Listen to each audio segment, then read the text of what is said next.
Welcome to by short story.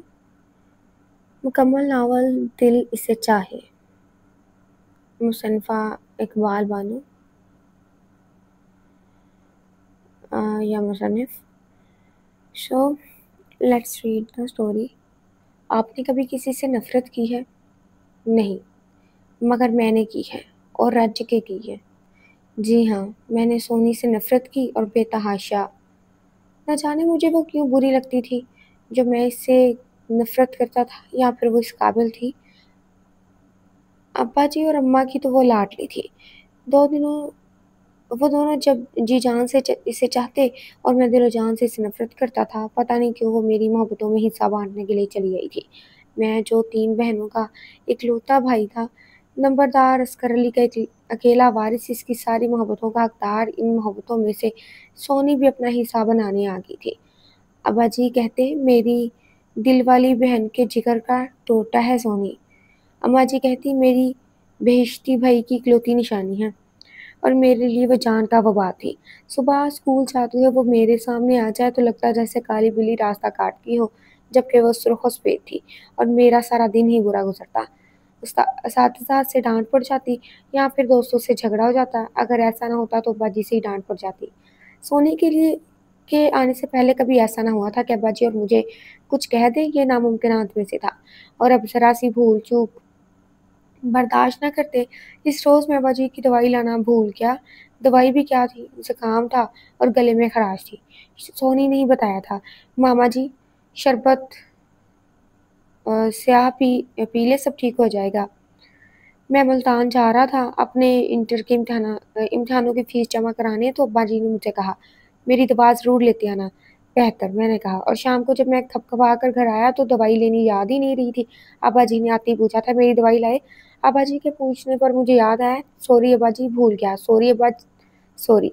मैंने कहा, मुझे पता था वो कहेंगे खैर है, कोई बात नहीं, मंगवा लेंगे।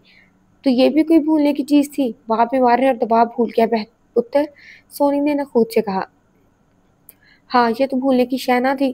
तुझे हमारी परवाह कब है? तू तो चाहता है बाप कल का मर्दा आज मर जाए, ये औलाद है बख्ता। देख ले पुत्र के लक्षण। मुझे तो कोई उम्मीद नहीं कल को ये मेरा दारू दवा करेगा। अब्बा जी ने अपनी अम्मा को भी इशारा शामिल कर लिया था, जो मुझे कड़े तेवरों से देख रही थी। अम्मा, वो मैंने कहना चाहा, मगर सोनी मेरी बात काट कर बोली, हाँ ठीक तो कह रहे हैं मामा जी।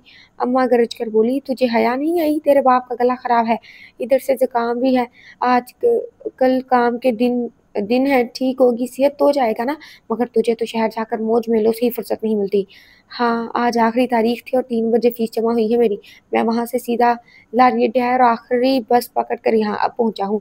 देख तो ईशा की अज़ानें होने वाली हैं। मैंने तो रोटी भी नहीं खाई दोपहर की। मैंने अम्मा से कहा, मुझे पता था मेरी भूख का सुनकर मेरी अम्मा तड़प उठेगी, मगर नहीं जी। बोली, एहसान नहीं किया, जेब में पैसे थे, खा लेते। फूफो जी, भला ये खाए बगैर रह सकता है? एन मज़लूम बन रहा है। सोनी ने देखा कि अम्मा के चेहरे पर नरमी के एहसास पैदा हो रहे हैं, तो खट से बोली, मैंने तिलमिला कर इसे देखा। भूख तो तुझसे बर्दाश्त नहीं होती, और अब बहमी हमदर्दियाँ लेने के लिए बहाना कर दिया कि भूखा हूँ। सोनी ने मेरी आंखों के सामने हाथ नचाते हुए कहा, मुझे क्या ज़रूरत है झूठ बोलने की? मैंने कड़वे तेवरों से इसे देखा। कोई की होगी तो कह रहे हो? वो उठकर बोली। ओ ताबा, ले आ भाई वास्ते रोटी। अम्मा ने मेरी बहन को आवाज़ देकर कहा, नहीं खानी मैंने रोटी। देखा फूफा जी? सोनी अब्बा के पास चारपाई पर ही बैठ गई थी। देखा मामा जी, सारा दिन का बंदा भूखा हो तो गिद्ध की तरह चटपटा है रोटी पर, और ये कह रहा है नहीं खानी। मैंने गलत तो नहीं कहा मामा जी? 5 मिनट रोटी पकने को देर हो जाए तो पूरा घर सर पर उठा लेता है, और तू सही कह रही है पुत्र, ये है ही नाहलफ। अम्मा ने इसका सर थपथपाते हुए कहा। तो मैं पाँव पटकता हुआ अंदर कमरे में चला आया। थोड़ी देर बाद ताबा ट्रे में रोटी सालन रखे आ गई थी। भाई खा ले रोटी, ले रोटी से क्या रूसना नाराज़ी।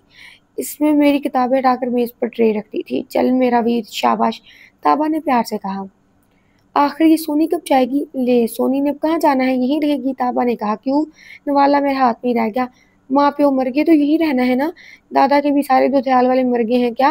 मुझे गुस्सा आ गया, खुदा न करे हमारे माँ में सलामत रहे। खैर है तुझे? ताबा तड़प कर बोली, तो मुझे भी एहसास हुआ मैं गलत बोल गया हूँ। बाकी मेरी ननिहाल सोनी के दुधियाल ख्याल वाले थे। मेरी मामा और फूफो माँ और फूफो सुगरा के बट्टे सट्टे की शादी थी, यानी फूफो सुगरा मेरे मामू करमदाद को ब्याही थी, जिनकी ये सोनी औलाद थी, जबकि मेरी माँ की शादी फूफो सुगरा के भाई असगर अली यानी मेरे वालिद से हुई थी। 7 माह कबल एक शादी साथ हुए चीचा पत्नी के करीब इनका एक्सीडेंट हो गया था और दोनों मियाँ बीवी मौके पर हलाक हो गए थे, जबकि मेरी दादी और मेरे कजिन बलाल ने अस्पताल जा करमदाद को बताया था। पहले तो सोनिया उर्फ सोनी 5 माह तक अपने दुधार में ही रही और फिर बाद में मेरे अब्बा इसे ले आया कि वो बाजी के बट्टे वाली बहन की बेटी थी और ज़्यादा हक अब्बा का बनता था कि इसकी परवरिश करें। और यूं भी मामा करमदाद जिसके पास वो रहती थी अपनी ज़मीन बेचकर लाहौर शिफ्ट हो गए थे। वहाँ उन्होंने पावर लूम्स लगाई थी।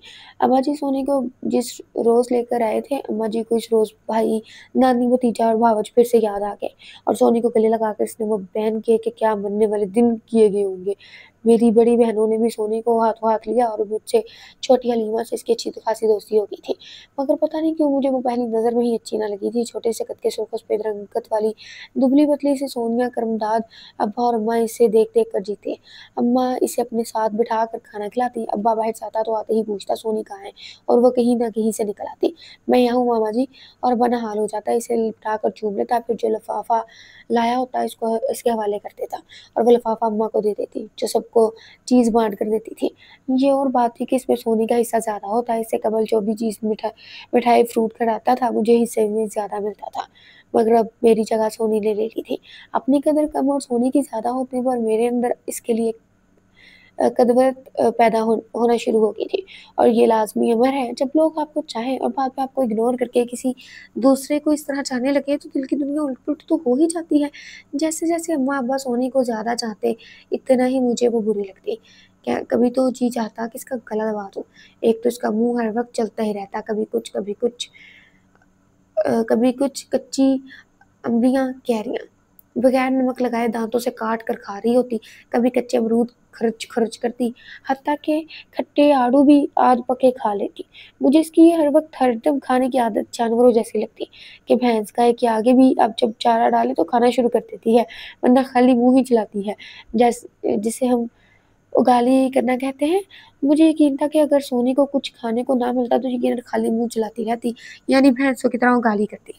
घर में जामुन का बड़ा सा दरख्त था, स्याह शहतूत और डाली के दरख्त भी थे, जिनकी छाँव बहुत घनेरी थी और गर्मियों में वहीं अम्मा और बहनें चारपाई डालकर बैठती थीं। घर के कामों से फारिग होकर बहनें तो कढ़ाई क्रोशिया करती, यानी अपनी जहेज़ की चीज़ें तैयार करती और ठीक करो बस सो जाती। जबकि अम्मा इस छाँव तले कभी सवैयाँ बुनती तो कभी अचार डालती नज़र आती। और सोने के आने के बाद जब पहली गर्मी आई तो अब्बा से कहकर इसने टाली पर पींघ झूला डलवाया। बहुत तो मोटे रेसे का झूला अब्बा ने डाल दिया था। गाँव से सारी लड़कियाँ हमारी हवेली में आ जाती कि तकरीबन सब सोने की अमूमन लड़कियाँ इसकी सहेलियाँ थीं। पाजेबों की छन-छन, रंगीन परांदों में बड़े बड़े घुंघरों की छनकारें और फिर लड़कियों के कहके लगता जैसे अमलतास की फुलियाँ बुझ उठी हों बच उठी हों। अम्मा जी कभी लड़कियों को लस्सी ठंडी करके देती तो कभी ताबा और जहाँ इनके लिए मसाले वाली रोटियाँ तंदूर पर लगा रही होती। फिर वो गरमा-गरम रोटियों को अ, मक्खन लगाकर सोने की सहेलियों को खिलाती जाती। टाली तले रौनक लगी होती थी और अंदर में कलश रहा होता कि इतने शोर में मैं पढ़ ना सकता था। इधर मेरे इम्तिहान नज़दीक थे, खिड़कियाँ दरवाज़े बंद करने के बावजूद उनका शोर और कहके मेरे कान फाड़ते थे। मेरी माँ और बहनें भी इसकी सहेलियों के साथ खुश होती। असल में सोनी को किसी के घर तो जाने ना दिया जाता था, यूँ भी वो नंबरदार असगर अली की भांजी थी। इसकी टोर थी, वो भला क्यों जाती किसी के घर? इसलिए तकरीबन गाँव की सारी लड़कियाँ हमारे घर पर ही पाई जाती थीं। सभी सोनी को पींग देती, इसका जी चाहता था वो इन्हें झूले पर बैठने देती और ना घंटा-घंटा खुद ही झूले पर बैठी रहती। सोनी को हमारे यहाँ आए तकरीबन 6 माह होने को आए थे और इसकी हैसियत और मोहब्बत में ज़रा बराबर भी फ़र्क ना आया था, जबकि मैं वैसे ही खिंचा-खिंचा सा था।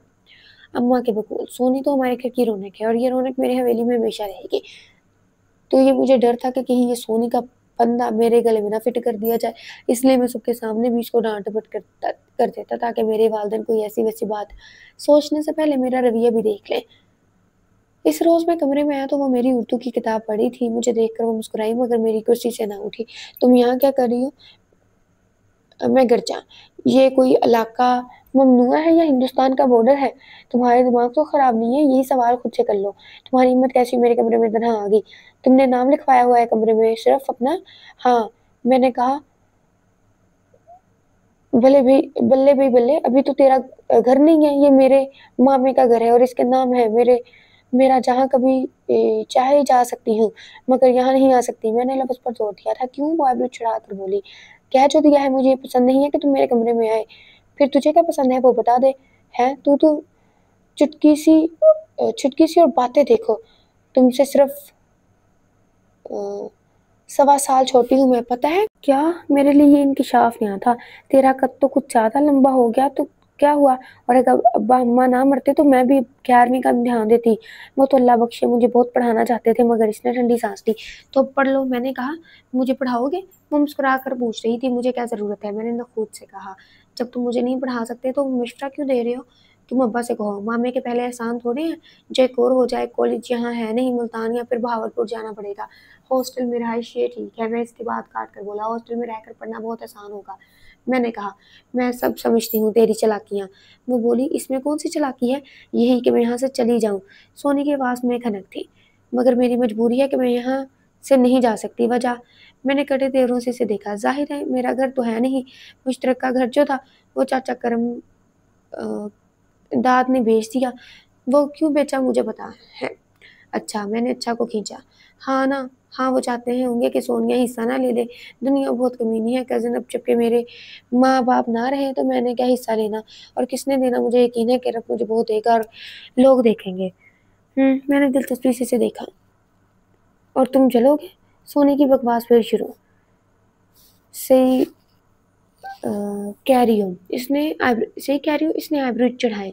मेरे दुश्मनों ने जलाना ही तो है। मैं दुश्मन हूँ तुम्हारा? मैंने छाती पर हाथ रखकर पूछा। तुम ही तो सबसे बड़े दुश्मन हो मेरे। इसने मेरी आंखों में देखते हुए मुस्कुराकर कहा, जो इस दुनिया में मुझसे नफरत करते हो, मुझे कोसते हो, चाहते हो मैं चली जाऊँ यहाँ से। वो मैंने कहना चाहा, मगर वो मेरी बात काट कर बोली, वो करना नहीं इसलिए कज़न कि मुझे इल्हाम होते हैं। सच कहूँ, तुम्हें मुझसे नफरत है ना? इसने इतने दिमाग से कहा कि मैं सर हिलाकर रह गया। गुड, तुम्हारे सच में मुझे खुशी हुई, बहुत सी। और सुनो, मुझसे नफरत करते ही रहना कि इस तरह मैं हर वक्त तुम्हारे ज़हन में रहूँगी। और अगर मोहब्बत करोगे तो फ़ायदा तब भी मेरा है कि मैं इस तरह तुम्हारे दिल में धड़कन बनकर रहूँगी। लेकिन नहीं, नफरत करो मुझसे ताकि मैं तुम्हारे ज़हन में हर पल, हर साथ रह सकूँ। दिल पे तो कोई और भी कब्ज़ा कर सकता है। कहीं पढ़ा था कि मर्द का दिल तो शाहराए आम होता है, जहाँ लोग आते-जाते रहते हैं। बकवास मत करो, मैंने तड़क कर कहा तो वो ज़ोर से हँस दी। इसके खूबसूरत दाँत सुर्ख होठों के बाल के पीछे मोतियों की तरह चमक रहे थे। फिर वो हँसती हुई कमरे से निकल गई। मेरे इम्तिहान शुरू हो गए थे और मुझे इम्तिहान देने मुल्तान जाना था। वहीं अब्बाजी के एक दोस्त के यहाँ मेरी रिहाइश का इंतज़ाम हो गया था। पर्चों के दौरान 2 छुट्टियाँ हुई तो मैं घर आ गया और मैं फिर वही मेरा सोनी से मारका शुरू हो गया। मेरी पंजाबी की किताब वो उठा कर ले गई थी जो मुझे मिल ना रही थी, जबकि मुझे तैयारी करनी थी। तुम्हें शर्म नहीं आई मेरी चीज़ों को हाथ लगाते हुए? मैंने इसे देखते हुए कहा। वे जहांगीर, तू झल्ला नहीं हो गया? कुड़ी कुड़ी क्या ज़रा तेरे सामने आई है और तू इसे डाँटने लगता है? आखिर सोनी हमारी अपनी है, कोई गैर नहीं है, तेरी सगी फूफी की बेटी है और मेरी भाई की भी। अम्मी ने इसे सीने से लगाया और मुझे डाँटने लगी। अम्मा, ये मेरी किताबों को हाथ क्यों लगाती है? मैंने झट से इससे किताब ले ली। किताब पे सिर्फ तेरा हक है और क्या तू नहीं पढ़ती है? कहाँ लिखा है कि मैं हाथ ना लगाऊँ? इससे कबल कि माँ कुछ कहती वो तड़क कर बोली थी, हाँ लिखा हुआ है मेरा नाम।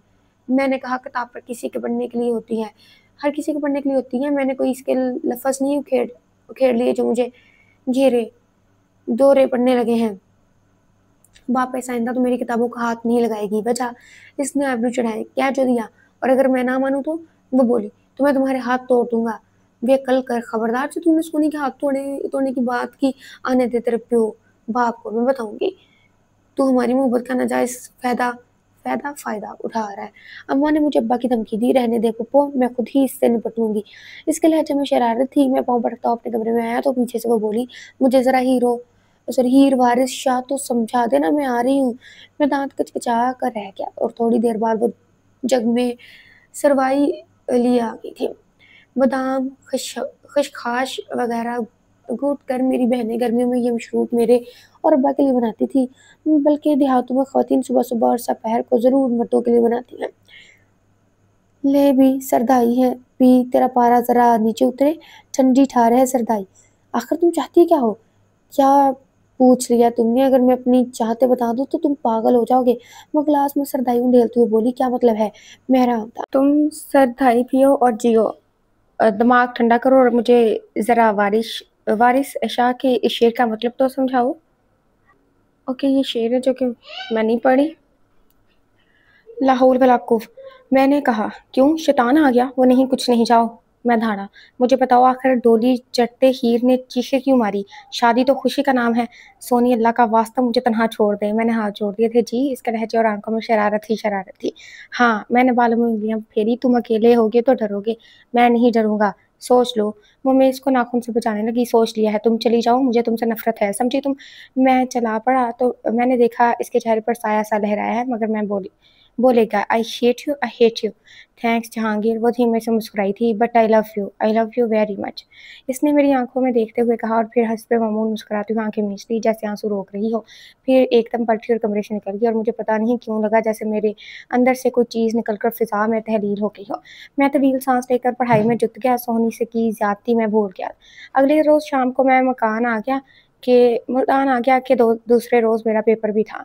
फिर मैं पूरा हफ्ता घर नहीं गया। सोचा सारे पेपर्स देकर ही जाऊंगा। आखिरी पर्चे वाले रोज मैंने और दोस्तों के साथ शाम को मुल्तान की सैर की। किला कासम, अस्करी झील, शमस पार्क। रात को आइसक्रीम खाने के बाद ड्रामा थिएटर का आखिरी शो भी देखा।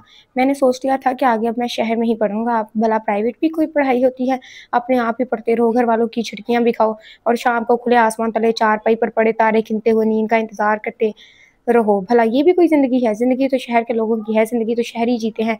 यहाँ हर सहूलत है, बिजली, पानी, गैस। हमारे गाँव में ना तो बिजली थी और ना गैस। मेरी बहनें मेरे कपड़े कोयले वाली इस्त्री से इस्त्री करती थी। कोयले जब दहक कर खूब सुर्ख हो जाते तो वो इस्त्री करती। और शहरी औरतों की कितनी मोचे थी, बटन दबाया और कपड़े इस्त्री कर लिए। चूल्हे को तीली लगाई और हर चीज़ पका ली। हमारे यहाँ तो चूल्हों में लकड़ियाँ जलती और धुआं पूरे घर में फैल जाता। मैं अपना और शहर के घरों का मुवाजना करता तो मुझे शहर के घर भले लगते। हाँ, ये छोटे घर थे मगर हर सहूलियात तो बड़ी थी। जबकि हमारे बड़े-बड़े घर थे मगर वहाँ था क्या, सिर्फ ताज़ा हवा, दूध, लस्सी, देसी घी। मगर ये चीज़ें तो पैसा हो तो शहर में भी मिल जाती हैं। और मैंने तहिया कर लिया कि मैं शहर में रहूँगा। इम्तिहानात से फारिग होकर मैं घर आया तो यहाँ बहुत बड़ी तब्दीली ने मेरा इस्तकबाल किया। जी हाँ, सोनी घर में ना थी। पहले तो मैं कहीं से आता था तो वह जल्दी से बाहर आ जाती। मेरे कदमों की चाप से वो आमद का अंदाज़ा लगाती, लेकिन वो कमरे से निकलती और कभी वो छत से सीढ़ियाँ उतरती। अव्वल तो ज़्यादातर वो सहन में मौजूद होती और कुछ न कुछ पका रही होती। इसे देखते ही मेरे वजूद में अजीब-सी आग सरायत कर जाती। "सोनी किधर है अम्मा?" मैंने पूछा। "वो चली गई।" माँ ने आह भरकर कहा। "कहाँ?" मैं हैरान था। "भई करमदाद आया था।" "अच्छा, मगर क्यों? इसने तो यहीं रहना था।" "मर्ज़ी इसकी, खुद ही कहाँ जाऊँगी। आपने मना नहीं किया?" "किया था, लेकिन" अम्मा की आवाज़ भर आ गई। "तो तू तू खुश हो जा, तुझे तो नहीं भाती थी।" वो बोली, "माँ जी, ये बात नहीं।" मैंने कहना चाहा, "बस रहने दे पुत्र, आखिर मैं तेरी माँ हूँ।" बच्ची भी कह रही थी, "फूफा मुझे जाने दे, मैं कब तक ननिहाल में पड़ी रहूँ? हालाँकि तेरे अब्बे ने कहा भी कि तू हम पर बोझ नहीं, मगर इसने ज़िद ही पकड़ ली। खैर, जहाँ रहे खुश रहे।" मेरे तो घर की रौनक भी चली गई। अम्मा दुपट्टा के पल्लू से आँखें साफ करने लगी और मेरा दिल तो शुक्राने के नफ़ल पढ़ने को बेताब हो गया। आखिर मैं इससे नफ़रत क्यों करता हूँ? रात को चारपाई पे लेटे-लेटे मैंने आसमान पर चमकते सितारों को देखते हुए खुद से पूछा, क्या अम्मा-अब्बा भी तो इसके शिदाई होंगे थे? और ये पॉइंट था जिस पर मैं एग्री था कि अम्मा-अब्बा इसे बहुत चाहते थे और मैं जेलस हो गया था। चलो, खस कम यहाँ बाग। सोनी बेशक हमारे घर में से चली गई थी मगर इसका ज़िक्र अम्मा किसी न किसी बहाने करती। अब्बा घर में दाखिल होते ही से आवाज़ देता, "वो जल्दी तो है नहीं, ले ताबा।" वो लिफ़ाफ़ा ताबा को पकड़ा देता और फिर आहिस्ता-आहिस्ता लिफ़ाफ़े लाने ही अब्बा ने बंद कर दिए। फलों के शापर भी नौकर उठा लाता। अम्मा खीर पकाती तो इन्हें सोनी याद आती। सोनी बड़े शौक से खाती थी, बीच में गाजरें भी डलवाती थी। करेले गोश्त तो खाती थी, रोज़ पका लो, साथ लस्सी भी हो। कद्दू का हलवा तो सोनी को बड़ा ही पसंद था और मैं सोचना इसे क्या शय पसंद ना थी। लगता था वो तो सिर्फ़ खाने के लिए पैदा हुई है। अब इसकी सहेलियाँ भी ना आती थी। अब्बा ने मुलाज़िमों को बुलवाकर झूले का सहित तुड़वा दिया था और इस रोज़ मैंने देखा अब्बा की आँखों में आँसू थे। आखिर सोनी में क्या था जो अम्मा-अब्बा इतने दुखी हैं? शायद वो इनके चहेतियों की औलाद थी या फिर वो अब्बा से बेतकल्लुफ़ बहुत थी। हमारे यहाँ की बेटियाँ घर के मर्दों यानी बाप भाई से इतनी बेतकल्लुफ़ नहीं हुई, मगर वो अब्बा से बेतकल्लुफ़ थी। यूँ ही दिन गुज़रते चले गए। मेरा रिज़ल्ट आया। मैंने ज़िद करके ज़ाकरिया यूनिवर्सिटी में ऑनर्स में एडमिशन ले लिया। अम्मा मुझे खुद से दूर ना जाने देना चाहती थी, मगर मैं क्या करता, मेरा दिल चाहता था बड़े तालीमी इदारे में पढ़ने को। अम्मा-अब्बा को मना लिया और मैं शहर आ गया। यहाँ मेरी रहाइश हॉस्टल में थी। ऐसी आज़ाद ज़िंदगी जिसका मैंने कभी तसव्वुर भी ना किया था, मैं गुज़ार रहा था और बेहद खुश था। हर माह माकूल रकम घर से मिल जाती थी। अब्बा जी भी हफ़्ता 15 रोज़ बाद चक्कर लगा लेते थे और मुझसे मिलते हॉस्टल ज़रूर आते। अम्मा कई सौगातें भेजती जो मेरे दोस्त रात को ही बैठकर चट कर जाते। खूब मज़े से ज़िंदगी गुज़र रही थी कि मेरी ज़िंदगी में मुनस्सा बरेआम आके, वो खूबसूरत लबो लहजे में धीमा बोलने वाली, जिसका एक ज़मींदार घराने से तल्लुक था। इसके वालिद से सेंट के मेंबर थे। एक भाई सिविल जज था और दूसरा ऑफिसर था। अब पता नहीं इसे मुझ पे क्या नज़र आया कि मेरी इससे दोस्ती होगी। वो मुझसे नोट्स लेती, पूरी क्लास में मेरे बनाए हुए नोट्स की धूम थी। वाक़ई में बहुत मेहनत और अरक्रेज़ी से नोट्स तैयार करता था। मुनस्सा बरेआम मेरे करीब क्या आई कि मैं दोस्तों से दूर होता चला गया। मुनस्सा से दोस्ती से मुझे कई फ़ायदे हुए, कुछ ये कि मुझे गाइडलाइन मिल गई। वो कहती सिर्फ़ तालीम हासिल करना मकसद नहीं होना चाहिए, बल्कि इंसान सोचे कि इसकी तालीम कब और कहाँ काम आ सकती है। और वाक़ई मैंने कभी सोचा ही ना था कि पॉलिटिकल साइंस में एमए करके मैंने क्या करना है। मैं ऑनर्स करना चाहता था, मगर मुनस्सा की ख़्वाहिश पर मैंने बीए के बाद लॉ कॉलेज में दाखिला लिया। मैं तुमसे दूर नहीं होना चाहता मुनस्सा, मैंने कहा। कहाँ दूर हो, तुम्हारी शाम की क्लासेस होती हैं और सुबह में हम मिल लेते हैं। वो मुस्कुराकर अपने चेहरे पर आए बालों को कानों के पीछे अड़ेसते हुए बोली, तुम बहुत टैलेंटेड हो अली, और मैं चाहती हूँ तुम्हारा टैलेंट ज़ाया ना हो। मेरी ख्वाहिश है तुम सीएसएस करो। वो तो बहुत मुश्किल होता है, मैंने घबरा कर कहा। कोई चीज़ मुश्किल नहीं होती, इंसान मेहनत करे तो मुश्किलें आसान हो जाती हैं। बस हमें हिम्मत करना चाहिए, कोई काम भी नामुमकिन नहीं। मैं इसे देखता रह गया। मैं इन्हें फवाद से मिलवाऊँगी। वो भी आइंदा साल सीएसएस के इम्तिहान में बैठेगा, तुम भी लॉ का फाइनल कर लोगे। कहते हैं बड़ी तैयारियाँ करनी पड़ती हैं। मेरी सुई वहीं अटकी हुई थी। तो तुम फवाद के साथ कंबाइंड स्टडी करना, या फवाद कौन है? मैंने पूछा। मेरा ताया ज़ाद है। बहुत सही ना, तुम मिलोगे, इससे तो तुम भी इसके गर्विदा हो जाओगे। अब चलो कैंटीन चाय पिएँ, सर में दर्द है। चलो, चलो, मैं फ़ाइल उठाकर उसके साथ चल दिया। ताबा की शादी मामू करमदाद के बड़े बेटे दिलावर के साथ तय पाकी थी। अब्बा जी ने मुझे बुलवाया था कि वो अकेले सब काम कैसे समेटते, और मैं भी चंद दिनों के लिए गाँव चला गया। घर में बहुत रौनकें थी। कपड़े सिलाई करने के लिए 2 मशीनें बरामदे में रखी हुई थी और दर्जनें मौजूद थी। रज़ाइयाँ और गद्दे रुई से भरकर इनमें डोरे डाले जा रहे थे। कहीं कपड़ों पर टंगाई हो रही थी।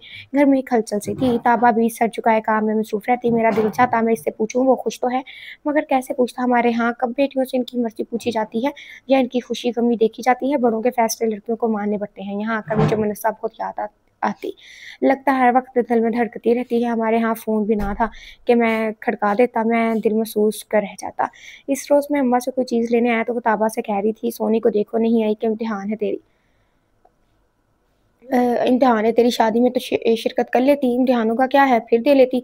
सोनी, सोनी, मेरे ज़हन में ये नाम गूँजने लगा। अम्मा मजबूरी होगी, ताबा ने कहा। मुझे लगता है यहाँ से वो दुखी होकर गई है। माँ, हम तो बहुत मोहब्बत करते थे इससे। वो एक है ना जहांगीर, वो इसके पीछे लगा रहता था, बस इसका दिल फट गया होगा। अम्मा ने कहा तो मैं कुछ और सुने बगैर पलट गया। मुझे याद ही ना रहा कि किसी काम से मैं अंदर आया था। क्या वाक़ई वो यहाँ से दुखी होकर गई थी? नहीं, वो इतनी लाभुली भला इसको क्या दुःख हो सकता है? वाक़ई इम्तिहान हो गया। अम्मा को क्या पता कि तालीम किस तरह हासिल की जाती है। मैंने सोचा और मुतमईन हो गया।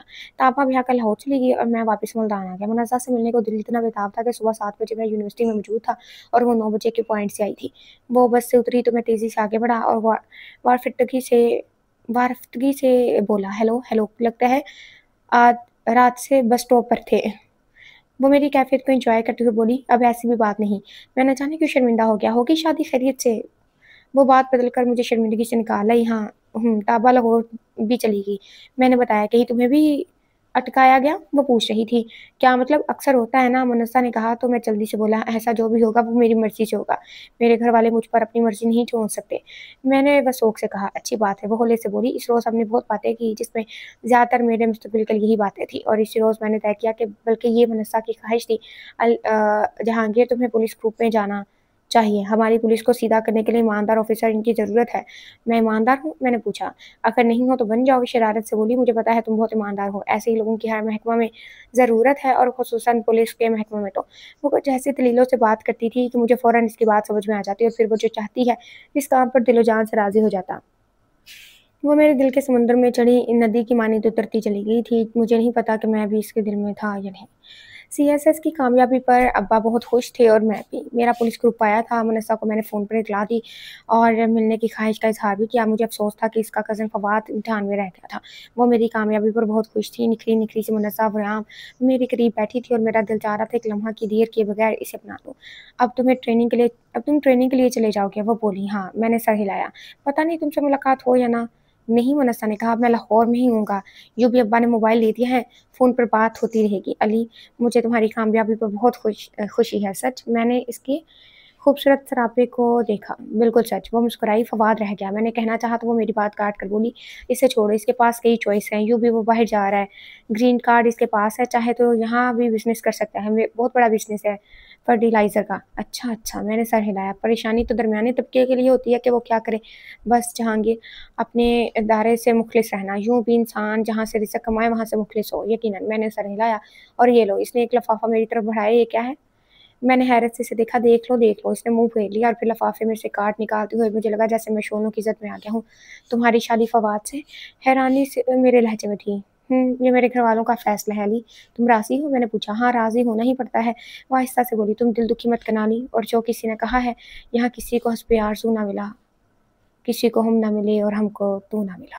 इतना दूर भी नहीं था। मूना में इतना दूर भी नहीं था। तुम हाथ बढ़ाकर मुझे पा सकती थी। मैंने कार्ड वापस लिफ़ाफ़े में डालते हुए कहा, पा सकती थी मगर पाना नहीं चाहती थी। इसने कहा, क्यों? मेरी आवाज़ चीख से मुशाबा थी। अली, तुम्हारे और मेरे स्टेटस में बहुत फ़र्क है। मेरे बाबा सेंट में हैं, तुम्हारे वालिद नंबरदार। मेरे बाबा की 200 मरबा अराज़ी है, जहाँ जो कि तुम तकरीबन 5000 एकड़ बनती है, जबकि तुम्हारे वालिद के पास सिर्फ़ 12 एकड़ है। तुम तो बताओ, ये तबक़ाती फ़र्क कैसे मिटाया जा सकता है? हम अच्छे दोस्त हैं और अगर तुम चाहो तो रहेंगे, मगर जो कुछ हम तुमने सोचा ये तुम्हारी गलती है। हाँ, मेरी गलती है जो मैंने सोची को कुछ और नाम देना चाहा। आई एम सॉरी मनसा। अब मुँह मत बनाओ और सच्चाइयों का सामना करने का हौसला खुद में पैदा करो, वरना ज़िंदगी बहुत मुश्किल हो जाएगी। मोना मुझे समझाती रही और पता नहीं क्यों मेरा दिल चाहने लगा कि मैं इससे दूर चला जाऊँ, भाग जाऊँ कहीं, मगर कहाँ? हम खलूस दिल से एक-दूसरे से जुदा हो गए और इसी पल मुझे सोनी याद आई। एक बार इसने मुझसे मोहब्बत का इज़हार किया था जिससे मैंने अहमियत ना दी थी। वो तो मुनस्सा से ज़्यादा खूबसूरत है। मेरे ज़हन में कोई बोला था और मैं सर झटक गया। फिर हुआ ये कि ट्रेनिंग के बाद मेरी पहली पोस्टिंग बतौर एएसपी गुजरांवाला में हुई थी। जॉइनिंग से पहले मैं ताबा से मिलने मामा करमदाद के यहाँ गया। मैं पहले भी ब्रीफिंग के दौरान वहाँ जाता था। मुझे वहाँ सोनी कभी नज़र ना आई थी, ना ही मैंने किसी से इसके बारे में पूछा था। मगर कभी भी मेरा दिल इसे देखने को चाहता ज़रूर था कि वो अब कैसी है? क्या अब भी वैसी है मुँहफट है? दिल चाहता है इससे पूछूँ, क्या तुम अब भी मुझको चाहती हो? इसने कहा था, आई लव यू। मैं सोचता अगर अब भी मुझे ये जुमला कह सकती है। ताबा मुझे लाउंज में मिल गई थी। कैसी हो? ठीक हूँ भाई। वो बोली, हाँ, तुम सुनाओ बच्चे कैसे हैं? मैंने पूछा, दुआ है तुम्हारी ठीक है बच्चे भी। अलीना को बुखार है, मौसम ऐसा है ना। और तब भी वो आ गई। ताबा, मेरा सुर्ख़ दुपट्टा नहीं मिल रहा, प्लीज़ तुम। और मुझे देखकर वो झिझक गई। सोनी, जहांगीर आया है। ताबा ने बताया, कोई नई बात है? आए रोज़ तो आता है। वो सुलगी थी और मैं हैरत से इसे देख रहा था। वो तो कहीं से भी वो सादा सी सोनी नहीं लग रही थी जो हमारे घर में रहने आई थी। ये तो बहुत सी खूबसूरत सोनी थी। सांचे में ढला बदन, शानों को छूते बाल, रंगत में गुलाबियों की चमक, पर्पल कलर के सूट में इसका रंग दमक रहा था। वो पलटी और जाते-जाते बोली, भाई के जाने के बाद दुपट्टा ढूँढ देना तुम्हारे पास था। ये सोनी है? मैं हैरान था। हाँ भाई, हमारा दिल तो बहुत था कि ये हमारी भाभी बने, पर तुम। ताबा चुप हो गई और मैं मुस्कुरा दिया और सोचा अब भी ज़्यादा देर नहीं हुई। मेरी सारी नफ़रत एकदम मोहब्बत में बदल गई थी। हैं? आज मैं अपना पहला शूट करवा कर आई थी। मुझे तो बहुत खुश होना चाहिए था, मगर न जाने क्यों एक दुखी की लहर मेरे दिल के समुद्र में मौजज़न थी और इसे दुःख ने मेरे पूरे वजूद को अपने घेरे में ले लिया था। अपनी मर्ज़ी का काम करके भी मैं खुश क्यों नहीं हूँ। बहुत बड़े मकामी अख़बार के लिए मैंने शूट करवाया था, जबकि कल मेरी अपॉइंटमेंट एक अंग्रेज़ी रिसाले वालों से थी। बहुत अच्छी है, पेमेंट की थी उन्होंने। I hate you. ये जुमला अपनी पूरी हसासियत और तवानाई के साथ अपने पूरे वाज़ेह मतलब समेत मेरे समातों से गूंजा। इतने अरसे बाद भी ये जुमला और लहजा मैं ना भूली थी। But I love you. इस जुमले पर मैं मुस्कुरा दी।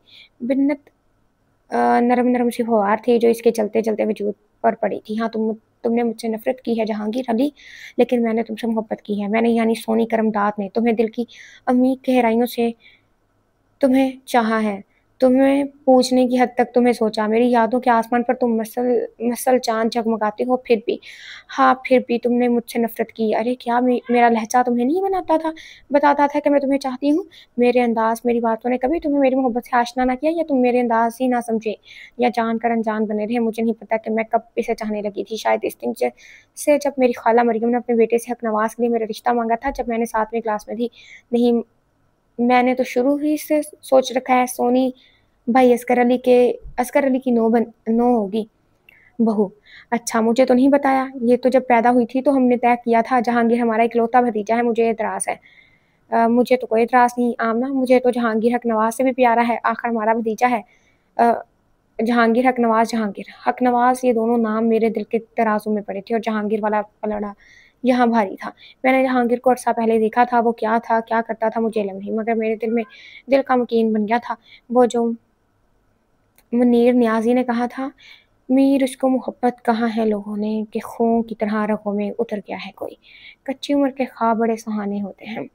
इंसान अपनी मर्ज़ी के ख्वाब देखता है और मनचाही ताबीर का ख्वाह होता है और ये छोटी उम्र की मोहब्बत बहुत ज़ालिम होती है, सैलाब के बहाव की तरह तेज़ी से खलियों में उतर जाती है। मैं भी सिर्फ़ 13 वर्ष की उम्र में जहांगीर उमर अली की मोहब्बत में मुब्तला हो गई, बिना इसे देखे-भाले। कैसा है मैंने नहीं देखा, क्या ज़रूरत थी, वो बैक वक़्त मेरी फूफो का बेटा भी था और मामा का भी। इस दौरान दोहरे रिश्ते के साथ-साथ एक और रिश्ता भी पैदा हो गया था और वो मेरे दिल का रिश्ता था। मैं रोज़ इसकी शक्लें बनाती। दादू बीमार थी तो फूफो मिलने आई, मामा असगर अली भी आए और साथ में जन्नता भी थी। मामू और फूफो तो 2 रोज़ रहकर चले गए जबकि जनता को लाया गया ताकि दादी की खिदमत कर सकें। जनता मुझसे ख़ासी बड़ी थी मगर फिर भी मैंने इससे दोस्ती कर ली, लेकिन असगर अली के बारे में हज़ारों सवाल ज़ुबान पर आते-आते हलक से नीचे उतर जाते और मैं कुछ भी ना पूछ पाती। जहांगीर अगर 3 बहनों का इकलौता भाई था तो मैंने अपने वालिद की इकलौती औलाद थी। ना भाई ना बहन। मेरे बाद अम्मा में ऐसी पेचीदगी हुई कि और औलाद ना हो सकी। कई लोगों ने अब्बू से कहा और शादी कर लो, बेटा हो जाए, मगर वो कहते मेरी सोनी ही मेरे लिए बेटा है। बेटा भी और बेटी भी। ये मेरे 7 बेटों जैसी प्यारी है और मैं इतनी मोहब्बत पर तन जाती थी। हवेली हमारी एक ही थी, हमारे साथ ही चाचा करमदीन रहते थे, मगर खाना पकाना अलग था। इनके 3 बेटे और 2 बेटियाँ थीं। बेटे बड़े और बेटियाँ दोनों मेरी हम उम्र थी। नसीम और शमीम से मेरी बहुत अच्छी दोस्ती थी और मैं अक्सर इन्हीं के पोषण में पाई जाती, मगर जब से जहांगीर के ख़्यालों ने मेरे दिमाग में बसेरा किया था, मैं इधर कम ही जाती। मुझे जहांगीर के तसव्वुर में रहना अच्छा लगता था। क्या हो गया है तुझे? तू हमारी तरफ आती ही नहीं। एक रोज़ चाची ने मोहब्बत से कहा। वो चाची पढ़ाई करना होती है। मैंने बहाना किया। पढ़ाई तो पहले भी थी, अब ज़्यादा तो नहीं होगी, आऊँगी। मैंने जान छुड़ाई। वो नसीम कह रही थी कि गुड्डी का ब्याह करना है। वो बोली किससे? मैंने पूछा। शमीम के गुड्डे से। आजकल जहेज़ बना रही है। नसीम कह रही थी गुड्डी की नथली सोनी बना देगी। हाँ, बना दूँगी। मेरे पास मोती रखे हैं। सारा ज़ेवर बना दूँगी। मैंने आहिस्ता से कहा, वाक़ई मोतियों से ज़ेवर बनाना मुझे बहुत अच्छा आता था। मैं जो ऐसे खेलों में बहुत शौक से शरीक होती थी, इस बार मुझे गुड़िया की शादी में ज़रा मज़ा ना आया, बल्कि मैं गुड़िया की जगह बार-बार खुद को दुल्हन बने समझे देखती रही, मगर मेरा दूल्हा कहाँ था? मुझे नज़र ही ना आया और मैं दिल महसूस करके रह गई। यूँ मेरे बहुत से दिन गुज़र गए, बल्कि महीनों साल बीत गए। मैंने मैट्रिक का इम्तिहान दिया और जिस रोज़ मेरा आखिरी बच्चा था, इससे अगले रोज़ हमारे घर वाले साहिवाल चले गए। दादी के भतीजे और भतीजी का ब्याह था, मुझसे भी कहा गया था, मगर मैंने साफ़ इनकार कर दिया। हाँ, अभी तो इम्तिहानों से फ़ारिग हुई हूँ, आप लोग जाएँ, मैं तो आज सोऊँगी। चली चल, सब कहते हैं सोनी आती ही नहीं। अम्मा ने प्यार से मेरा चेहरा थाम लिया। मेरा दिल नहीं करा अम्मा, फिर कभी सही। चल नहीं जाती तो तू क्यों मजबूर करती है? अब्बू ने मेरी तरफ़दारी की। अब्बू मेरे बहुत से काम हैं जो करने हैं। मैंने बताना चाहा, हाँ पुत्तर कर ले काम भी। वो मेरी बात काट कर बोले और फिर अब्बू चले गए। चाचा करमदाद भी अब वहाँ चाची और दिलावर बिलावल गए थे। घर में हम तीनों लड़कियाँ और भाई सिकंदर के अलावा हमारी पुरानी मुलाज़िमा शर्फ़ बीबी मौजूद थी और फिर तीसरे रोज़ वो दर्दनाक खबर सुनी जिसने मेरी दुनिया ही उजाड़ दी। बिलावल ड्राइविंग कर रहा था, दादी और अम्मा पीछे बैठी थी जबकि अब्बू बिलावल के साथ फ्रंट सीट पर थे। एक खतरनाक मोड़ पर बिलावल ने आहिस्ता स्पीड ना की और गाड़ी उलट गई, जो सामने से आने वाली तेज़ रफ़्तार कोच से टकरा कर कई कलाबाजियाँ खा गई थी और जो दादी और बिलावल ने चंद साँसें ली थी, पता नहीं वो कैसे ली थी। अम्मा और अब्बू तो मौका पर हलाक हो गए थे। चाची और चाचा करमदाद का अपना दुःख था कि इनका जवान बेटा और भाई इस हादसे का शिकार हुए थे। चाचा की तो माँ भी दुनिया में ना रही। मेरा दुःख भी कम ना था, मेरा तो सब लुट गया, मेरा घर खाली था और मेरे हाथ भी रो-रो कर आँखों में आँसू भी ना रहे थे। मामा असगर अली आए थे, बहुत रोए, बहुत दिलासा दिया, मगर किसी को दिलासों से दुःख कभी कम होते हैं। फिर फूफो ने भी बहुत प्यार किया था, गले लगाकर बहुत बैन किए और मैं खामोश आँसुओं से रोती थी। मुझे तो रोने का ढंग भी ना आता था। अम्मा-अब्बू ने कभी मेरी आँखों में आँसू ही ना आने दिए थे। फिर रोते-रोते सब्र आ गया कि अब फिर जहांगीर अली मेरे ख्वाबों में जुगनू बनकर चमकने लगा था। अम्मा-अब्बू का दुःख भुलाया ना जा सकता था, मगर जहांगीर अली की मोहब्बत भी मेरे ज़ख्मी दिल से प्रवास न कर सकी थी। इसका तसव्वुर मुझे हर परेशानी से निकाला था। और फिर इन्हीं दिनों मामा असगर अली आ गए। चाचा करमदीन ने घर और 5 एकड़ ज़मीन थी, मेरे वालिद और इनकी मुश्तरका थी, बेचकर लाहौर गिरा ली थी। वहाँ छोटी-सी पावर लूम्स की फैक्ट्री लगाई थी। आइंदा हफ्ता वो लाहौर पर बामा फैमिली शिफ्ट हो रहे थे। मामू असगर अली ने समझाया था, "तूने अच्छा नहीं किया करमदाद, सब कुछ बेच सोनी क्या करेगी? सोनी हमारे साथ रहेगी और यूँ भी सोनी का हिस्सा दूँगा मैं।" इनकारी तो नहीं था भाई असगर, करमदाद ने कहा। "तूने सोनी से पूछा?" वो बोले, "वो बच्ची है अभी, इतनी बड़ी नहीं कि मैं इससे मशवरा करूँ, और फिर इससे क्या एतराज़ हो सकता है? बड़े शहर में रहेगी, अच्छे कॉलेज में पढ़ेगी।" मामा करमदाद के पता नहीं क्या प्रोग्राम थे, मगर मैंने फैसला सुना दिया कि मैं मामू असगर अली के साथ जाऊँगी। किसी को क्या एतराज़ हो सकता था? मामू असगर अली ने कहा, "मैं तो पहले ही चाहता था तुम मेरे पास रहे, आखिर तुम मेरे बट्टे वाली बहन की बेटी है, ज़्यादा हक है तेरे पर हमारा। मैंने तो पहले भी कहा था, पर करमदाद ना माना।" मामू असगर अली मेरे फैसले पर खुश थे, और यूँ मैं मामा के साथ इनके गाँव चली आ गई। एक अजीब-सा एहसास था जो मेरे दिल को दबोचे हुए था। घर से चली तो दिल ने जहांगीर अली के नाम की माला जपनी शुरू की थी। पता नहीं वो कैसा होगा, जैसा भी है मेरी माँ की पसंद है, और सोनी तूने इसे अपनी पसंद बनाना है। मैंने खुद को समझाया। दोपहर को हम गाँव पहुँचे थे, मामा के यहाँ। फूफो ने मुझे हाथों हाथ लिया था, इतना लिपटा-लिपटा कर चूमा था कि इतना तो कभी मेरी माँ ने भी मुझे प्यार ना किया था। जनता ताबा ताबा और हलीमा ने भी मेरी दिलजोई की, और वो जिसके तसव्वुर से मेरे ख्वाबों की दुनिया गुज़रे 4 बरस से आबाद थी, वो भी मुझे नज़र ना आया। मेरी नज़रों ने इसे घर में हर जगह तलाशा, फिर फूफो मुझे मेरे कमरे में ले गई थी। "ये तेरा कमरा है सोनी, कँवारे होते तेरी माँ इसी कमरे में रहती थी, और अब तो।" फूफो की आवाज़ भर आ गई। "देखो फूफो, ना रो, मरने वालों के साथ मरा जाता तो शायद इनके साथ मैं ही मर जाती। मेरा कौन है? हम हैं ना।" फूफो ने तड़प कर मुझे गले लगा लिया। "ऐसा सोचना भी ना कि तेरा कोई नहीं, हम तो तू हमारी जिंद जान है सोनी। तेरा मामू बहुत खुश है तुझे यहाँ लाकर। कोई बात हो तो हमसे करनी है, किसी चीज़ की ज़रूरत हो तो हमें कहना है। खुद को बेच कर भी तेरी ख्वाहिश पूरी करेंगे। शुक्रिया फूफो, आपकी मोहब्बतों का शुक्रिया।" मैंने इनके कंधे से सर टिकाकर होली से कहा। फिर वो मुझे सोने का कहकर खुद बाहर चली गई, और मैं बेड पर लेट गई। सिंगल बेड था, जिसके साथ ही छोटी-सी ड्रेसिंग टेबल थी, जिस पर कंघी, तिब्बत क्रीम और पाउडर रखा था। साथ सुरमादानी भी पड़ी थी। इसी बेड पर मेरी माँ होती होगी। ढेर सारे ख्वाब इसने देखे होंगे। मैं बेड पर बैठकर गद्दे पर हाथ फेरने लगी, फिर से रख दिया। "अम्मा, मैं भी कभी तेरे ख्वाबों ख़्यालों में आई थी?" मैंने माँ के तसव्वुर से मुस्कुरा कर सवाल किया, और फिर खुद ही हँस दी। और फिर शाम को जब आँख खुली तो ताबा ने खिड़की से पर्दे हटा दिए थे। ढलती धूप मेरे चेहरे पर पड़ी। असर के बाद सोने से हादसा कमज़ोर होता है, अब उठ जाओ। बहुत थकी हुई थी तो नींद आ गई, वरना मैं दिन में कभी नहीं सोती। नमाज़ का टाइम है। मैंने पूछा। "हाँ है, मैं अभी पढ़ कर आ रही हूँ। ये बताओ, कुछ खाना है?" ताबा ने मोहब्बत से पूछा। दोपहर को इतना खाया था कि अभी गुंजाइश नहीं। मैंने दुपट्टा सर पर ओढ़ते हुए कहा, और बाहर आ गई। हैंडपंप से मैंने वज़ू करने लगी। हलीमा जल्दी से भाग कर आई और नलका चलाने लगी। "हलीमा, मैं चला लूँगी, मेरा दिल कर रहा है ना तो मैं तुझे वज़ू करवाएँ।" हलीमा ने मासूमियत से कहा, तो मैं मुस्कुरा दी, और तभी मामू जी आ गए। "सोनी और सोनी पुत्र किधर है जी मामू?" मैं दुपट्टे से हाथ खुश करते बोली, "ये ले, मैं तेरे लिए लाया हूँ।" उन्होंने शापर चार्ट पेपर रख दिए। इतने सारे, मैं हँस दी। 4 खरबूजे और बड़े-बड़े 2 तरबूज थे, साथ में सेब भी। "हाँ, ये तूने खाने हैं।" वो बोले। "मामू जी, मैं कोई बला हूँ? तू तो मेरी रानी है।" मामू जी ने मेरा सर थपथपाया। मैंने शापर उठाया और दूसरों के लिए हलीमा को इशारा किया। फिर वो बरामदे में बैठी फूफो के पास तख्त पर बैठी भिंडियाँ काट रही थी। "तू ले ना," वो बोली, "फूफो सेब सबको बाँट कर दें, मैं नमाज़ पढ़ लूँ।" मैंने बरामदे में ही एक तरफ जायनमाज़ बिठा ली, और फिर जब मैंने नमाज़ पढ़कर दुआ के लिए हाथ उठाए तो एक आवाज़ ने चौंका दिया, "कोई मेहमान आए हैं?" "हाँ, अपनी सोनी आई है।" "तुझे कैसे पता?" "इतना ढेर फ्रूट अब्बा तभी लाता है जब मेहमान आए।" वो बोला। "लाता तो है, इतनी दूर अड्डे पर जाना पड़ता है, और सोनी के लिए चला गया खूब।" वो हँसा। इसकी हँसी बहुत खूबसूरत थी। मेरे अंदर कहीं घुंघरू बोलने लगे। मेरा जी चाहा मैं गर्दन मोड़ कर इसे देखूँ, मगर जी मुझे लगा जैसे मैं मुंजमद हो गई हूँ। "आप पुत्तर, सोनी नमाज़ पढ़ ली है?" फूफो कह रही है। "आती हूँ," मैंने कहा। मुझे तो दो अम्मा।" जहांगीर बोला। "पहले सोनी खाएगी, फिर तुम लोगों को दूँगी।" फूफो ने कहा। "क्यों?" लहज़ा और अंदाज़ बदल गया था। "मेरी मर्ज़ी, सोनी का हक पहला है। वो मेरे दिल वाले भाग की बेटी है।" फूफो के लहजे में मेरी मोहब्बत थी। My foot. वो पाँव पटकता हुआ चला गया। मैंने गर्दन मोड़कर देखा, वो घर के गेट की तरफ जा रहा था। "आजा पुत्र, जल्दी से आ," फूफो ने बुलाया। मैंने जायनमाज़ तय की और इनके पास आ गई। "ले खा ले।" फूफो ने प्लेटों में खरबूजे और तरबूज की काशें बनाकर रखे हुए थी। "हलीमा, जा जहांगीर को जहांगीर को चला गया है।" "कहाँ?" बेख्तियार मेरे मुँह से निकला। "बस एवें ही रुस रुस जाता है, मतलब नाराज़ हो जाता है।" फूफो ने हँस कर कहा। असल में आजकल पढ़ता बहुत है, 12वीं के इम्तिहान की तैयारी कर रहा है ना, तो इसलिए चिड़चिड़ा हो गया है। कहाँ से बुला लाऊँ भाई को? हलीमा ने पूछा। डेरे पर होगा, चाहता कहाँ है? पप्पू ने कहा तो हलीमा भागती हुई बाहर चली गई और थोड़ी देर बाद वो इसके साथ आ रहा था। आसमानी रंग के क्लब लगे कॉटन के सूट में इसका दराज मगर दुबला सरापा नुमाया था। इसके घुंघराले बाल माथे पर बिखरे हुए थे, गंदमी रंगत वाले चेहरे पर गुस्से की सुर्खी नुमाया थी। मेरे दिल की धड़कनें मुंतशिर होने लगी कि वो तो मेरे तसव्वुर से भी बढ़कर प्यारा था, या फिर मुझे लगा था। तुम मिला नहीं सोनी से? पप्पू ने कहा। फिर मुझसे बोली, ये है जहांगीर, इकलौता है ना इसलिए तड़ियाँ देता है। मैं सर झुकाकर सिर्फ मुस्कुरा कर रह गई। कैसी है तू? नहाई तुखड़ लहजा था। ठीक हूँ, अब ये यहीं रहेगी। हलीमा ने इसे बताया, मगर वो इत्मीनान से खरबूजा खाने में मसरूफ था। मैं इसे चोर नजरों से देखेगी, और दिल में वो उतरता चला गया। दूसरे रोज सुबह गांव की औरतें मुझसे मेरी माँ की ताज़ियत के लिए आमूद हुई थी। आखिर मेरी माँ इस गांव में पली बड़ी थी, हर कोई अपनी यादों यारियों की पिटारी में से कोई ना कोई वाक़या निकाले बैठी थी। मोची की बीवी वहाँ अपनी बेटी हमीदा के साथ आई थी, तो कुम्हारी की बीवी के साथ इसकी बेटी शादा भी थी, और यूँ मेरी शादा और हमीदा से दोस्ती होगी। तुम आया करो, मैंने इनसे कहा। ज़रूर आएंगे जी, हमीदा बोली। हाँ हाँ, आ जाया करो, दोपहर वेले सोनी का दिल भी लग जाएगा। फूफो ने भी इनसे कहा तो मेरा दिल चाहा कहूँ, मेरा दिल तो तुम्हारे बेटे के साथ लग गया है।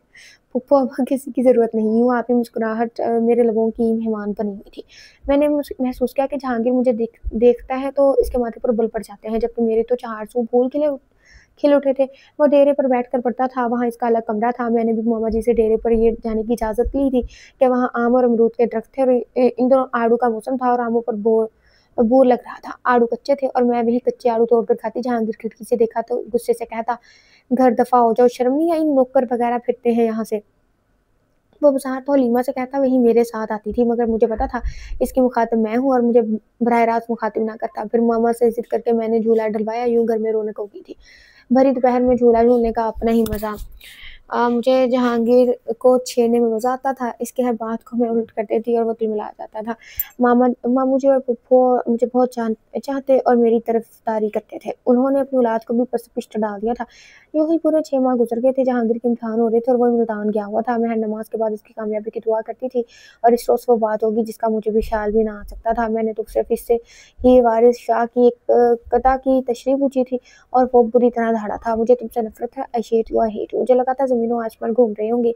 एक बार पहले जब अम्मा अब्बा के जनाज़े उठे थे तो लगा था छत उड़ गई है, ज़मीन कदमों तले सरक गई है, और इस रोज़ पे महसूस हुआ था जैसे मैं किसी दलदल में उतरती जा रही हूँ, और वो पूरी रात मैंने जाग कर गुजारी थी। इसकी नफ़रत के बरमिला इज़हार पर भी मेरा दिल इससे दूर होने को ना चाह रहा था, मगर दिमाग कहता, कब तक बेइज़्ज़त होगी? अब यहाँ रहना सवाए ज़िल्लत के कुछ भी नहीं। फिर फैसला हो गया, मैं नहीं रुकी यहाँ। दूसरे रोज़ जहांगीर चला गया। वो फूफो से कह रहा था, अब 4 पर्चे बाकी हैं और मैं 10 रोज़ बाद आऊँगा। जा पुत्तर, फ़ी अमानिल्लाह। फूफो ने इसे ढेर दुआएँ दी थी, और मैं भी खिड़की में खड़ी इसे देखते हुए इसकी एक-एक उठते कदम पर इसे दुआ दे रही थी। इंशाअल्लाह मुझे गर्म हवा भी ना लगे। आखिर वो मेरे दिल की सल्तनत का बेताज बादशाह था। ऐसी सल्तनत जिसे इसने बिना किसी जंग के जीता था, और मैं जो इसके साथ के ख्वाब देखती थी, अब मैंने इन ख्वाबों को आँखों से नोच फेंका था, और मुझे ये भी यकीन था कि वो मुझे भुला नहीं पाएगा। इत्तेफ़ाक है कि 3 रोज़ बाद चाचा करमदीन आ गए। ईद आने वाली थी और वो छोटी ईदी लाई। मैंने सोचा मेरी बहन ये नहीं कि अम्मा नहीं तो भाई भूल गया। चाचा करमदीन ने फूफो से कहा, और वो भल-भल रोने लगी। हमेशा दादी बेटियों के लिए ईदी भिजवाती थी। कभी अब्बू यहाँ आते तो कभी चाचा करमदीन बड़ी फूफो ताजी बीबी के यहाँ जाते। लगता था चाचा की फैक्ट्री अच्छी चल रही थी कि बहुत कुछ लाए थे। सबके सूट थे, और ताबा जो इनके बड़े दिलावर की मंगेतर थी, इसके लिए सोने के झुमके और 3 सूट थे। मेरे लिए भी ईद के 2 सूट थे। चाचा, मैं आपके साथ चलूँगी, मैंने सूट लेते हुए कहा। सत्ते खैरा भी, तेरी चाची भी उदास है तेरे लिए, और नसीम शमीम तो बहुत याद करती हैं। कुड़ियाँ तो कह रही थी सोनी को लेते आना। चाचा ने खुश होकर कहा, तू क्यों चाहती है? फूफो ने आंसू पोंछकर मुझे देखा। फूफो, मुझे जाना है, मेरा इरादा है आगे बढ़ूँ। मैंने कहा, तू यहाँ पढ़ ले। वो बोली, यहाँ कॉलेज नहीं है, प्लीज़ फूफो मुझे ना रोकें। मैंने इनका हाथ थाम कर मुल्तजी लहजे में कहा, तो पता नहीं मेरे लहजे में कुछ था या आँखों में टूटे सपनों की किरचियाँ थी, जो फूफो ने कुछ न कहा और मेरे सीने से लगाकर भाई और बावज को याद करके रो ली। मुझे घर के हर फ़ैत ने रोका था, हत्ता कि मेरी सहेलियों ने भी लाहौर जाने से मना किया था, मगर मैंने फ़ैसला किया था, और रुकने के लिए तो ना किया था, और वो फ़ैसला मैं बदल ना सकती थी। यूँ मैं अगले दिन चाचा करमदीन के साथ आ गई। फूफो से वादा करके मैं आती रहूँगी छुट्टियों में। मगर किसने आना था और क्यों है? चाची भी बहुत खुश हुई थी मेरे आने से, और नसीम शमीम को देखकर तो मैं हैरान रह गई। लाहौर में ऐसी क्या चीज़ है जो तुम इतनी प्यारी होगी? ब्यूटी पार्लर, नसीम ने कहा तो फिर हँसने लगी। चाचा दाद का ये कनाल का घर बहुत खूबसूरत था। 4 बच्चे, 4 बेड, लाउंज, अम ड्राइंग रूम और ऊपर भी 3 बेडरूम थे। वहाँ अटैच्ड बाथ के साथ छोटा-सा लॉन था। मैं गुलाब और मौसमी फूल महक रहे थे, जिसमें गैराज पे 2 गाड़ियाँ खड़ी हुई थी। चाची भी बदली हुई थी। कहाँ हरदम सर ढके रहने वाली चाची ज़ैनब अब गले में दुपट्टा डालती, अलबत्ता सीने पर फैला फैला ज़रूर लेती थी। नसीम और शमीम कॉलेज में पढ़ रही थी, शाम को अकेडमी जाती थी और मैं तभी इनके साथ अकेडमी जाने लगी ताकि अपनी अंग्रेज़ी इम्प्रूव कर सकूँ। वो सुबह कॉलेज चली जाती और मैं दिन चढ़े तक सोई रहती। सोती क्या थी? इस बेदर्द को भूलने की कोशिश करती और मुझे वो भी याद आता था। इसका सरापा मैं भूल ही ना पा रही थी। पूरे स बहुत सारे दिन गुज़र गए। एक दिन मामू उसका रली आए तो उन्होंने बताया जहांगीर अभी यूनिवर्सिटी में पढ़ रहा था, वहाँ हॉस्टल में रहता था, ना चाहते थे ना इनके साथ चलूँ। वो चाहते थे मैं इनके साथ चलूँ। मामा जी मैंने कॉलेज में दाखिला ले लिया है। मैंने बताया तो उन्होंने फिर ज़ोर ना दिया। मैं 3rd ईयर में थी जब ताबा ब्याह कर यहाँ आ गई थी। दिलावर और ताबा की बड़ी खूबसूरत जोड़ी थी। शादी पर सबने जाने पर मजबूर किया था मगर मैं नहीं गई। इत्तेफाक से मुझे इन दिनों फ्लू भी था और ये अच्छा बहाना था। ताबा आ गई थी और आते ही इसने घर का नज़्म-ओ-नसक सँभाल लिया था। चाची भी इससे खुश थी। मैं कॉलेज से आई तो ताबा किचन में थी, शायद मोबाइल पर बात कर रही थी। मैंने फ्रिज में से पानी की बोतल निकाली और चाहा बाहर आकर पी लूँ कि मैनर्स के खिलाफ था मैं इसकी बात सुनती।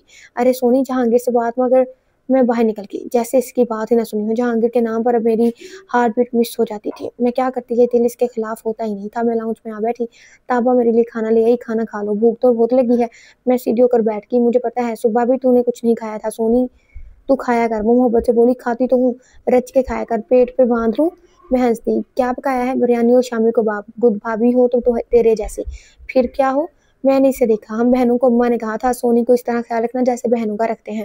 ताबा बोली, तो अम्मा के कहने पर मैंने शामी कबाब तोड़ते हुए कहा, बक मत, मैं तुझे तू मुझे बहुत प्यारी है। वो बोली, हाँ तूने जहांगीर से बात क्यों नहीं की? क्या ज़रूरत थी? मैंने कहा, पता है जहांगीर को एक लड़की पसंद आ गई है। ताबा ने बताया, मेरे हाथ से नवाला छूट गया। वो क्या कह रही थी मुझे कुछ सुनाई ना दे रहा था। कानों में सीटियाँ बज रही थी जैसे कि आंधियों में तेज हवाओं का शोर सीटियों में बदल जाता है। उन्हीं ताबा ने मेरा कंधा हिलाया। मैंने आग को होंठों में भींच कर दबाया था। क्या हुआ? वो परेशान थी। कुछ नहीं, मैं सोच रही थी क्या। हाँ कौन लड़की है? कोई चक्कर है? बहुत अमीर लोग हैं, कह रहा था पूरे 200 मरबा जमीन है इसके बाप की। मुनस्सा के बाप की। मुनस्सा नाम है लड़की का। वो लोग रिश्ता दे देंगे? मुझे क्या पता, मैंने तड़क कर जवाब दिया। हमारी तो ख्वाहिश कुछ और थी। खैर जहांगीर की मर्जी। ताबा ने आं भर कर कहा। तभी चाची, बमा, नसीम और शमीम के आगे जो लोग आज गर्मियों की शॉपिंग के लिए गए थे, जबकि मैं हमेशा की तरह ना गई कि मुझे बाजारों में फिरना अच्छा नहीं लगता था। मुनस्सा, ये नाम अंगारे की तरह मेरे दिल पर बार बार पड़ा था और मेरा वजूद झुलसा जा रहा था। वो पहले कौन सा मुझे चाहता था जो जो अब यूं तड़प रहा है? मैंने अपने दिल को डांटा। अगर वो मेरा ना था तो किसी का भी ना होता, मगर ये किस तरह मुमकिन था? आखिर इसने किसी ना किसी का तो होना ही था। फिर यहाँ ही से मुझे इतलात मिलती, जहांगीर ला कर रहा है। जहांगीर सीएसएस की तैयारी कर रहा है कि ये मुनस्सा की ख्वाहिश है। ताबा के यहाँ बेटा पैदा हुआ तो मामा जी और फुफ्फो आए। मैं बीए के इम्तिहान से फारिग हुई थी। उन्होंने चाहा मैं इनके साथ चलूँ मगर मैंने इनकार कर दिया। इन्हीं दिनों मैंने एक एडवर्टाइजिंग एजेंसी ज्वाइन की थी। चाचा करमदाद के मुखालफत के बावजूद मामू अस्कर अली ने भी मुझे मना किया था। मैं फारिग बैठ कर क्या करूँ? अगले माह जनता की शादी से देरी भी कर देते हैं। फुफ्फो हंसकर बोली, मुझे शादी नहीं करनी। मैंने कहा, वजह? उन्होंने पूछा। बस फुफ्फो कह दिया ना कि मेरी शादी का कोई नाम ना ले वरना मुझसे बुरा कोई नहीं होगा।